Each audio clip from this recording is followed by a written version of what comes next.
ఎటువంటి ప్రిజర్వేటివ్స్ లేకుండా ఇలా బాదం మిక్స్‌ని ఇంట్లోనే ప్రిపేర్ చేసుకొని, రోజు ఒక గ్లాస్ పాలల్లో 1 టేబుల్ స్పూన్ బాదం మిక్స్ వేసుకొని తాగితే హెల్త్‌కి చాలా మంచిది. చిన్న పిల్లల నుంచి పెద్దవాళ్ళ వరకు అందరూ తాగొచ్చు. ఇందులో మినరల్స్, విటమిన్స్, కాల్షియం, ప్రోటీన్స్ అన్నీ ఉంటాయి.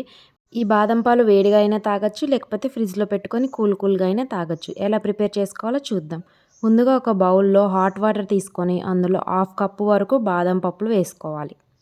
5 మినిట్స్ అయిన తర్వాత తీస్తే పొట్టు ఈజీగా వచ్చేస్తుంది. మనం హాట్ వాటర్‌లో ఏసాం కాబట్టి 5 మినిట్స్‌కే పొట్టు ఈజీగా వచ్చేస్తుంది.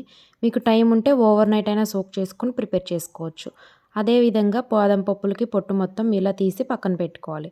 ఇప్పుడు స్టవ్ ఆన్ చేసి పాన్ పెట్టుకొని అందులో మనం పొట్టు తీసి పెట్టుకున్న బాదం పప్పుల్ని యాడ్ చేసి కేవలం లో ఫ్లేమ్ మీద మాత్రమే బాదం పప్పులు కలర్ చేంజ్ అయ్యేంత వరకు ఫ్రై చేసుకోవాలి.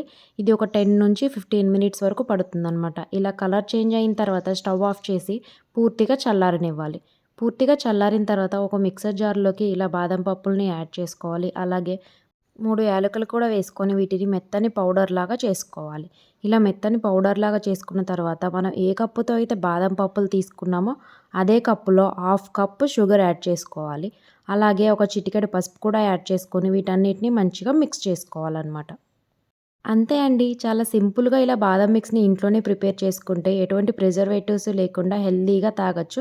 ఎయిర్ టైట్ బాక్స్‌లో స్టోర్ చేసుకుంటే బయటైతే ఒక 2 మంత్స్ వరకు ఉంటుంది. ఫ్రిడ్జ్‌లో అయితే 4-5 మంత్స్ వరకు స్టోర్ చేసుకోవచ్చు. రెసిపీ నచ్చితే లైక్ చేయండి. ఇలాంటి మరిన్ని రెసిపీస్ కోసం మన ఛానెల్‌ని సబ్స్క్రైబ్ చేయండి. Thanks for watching.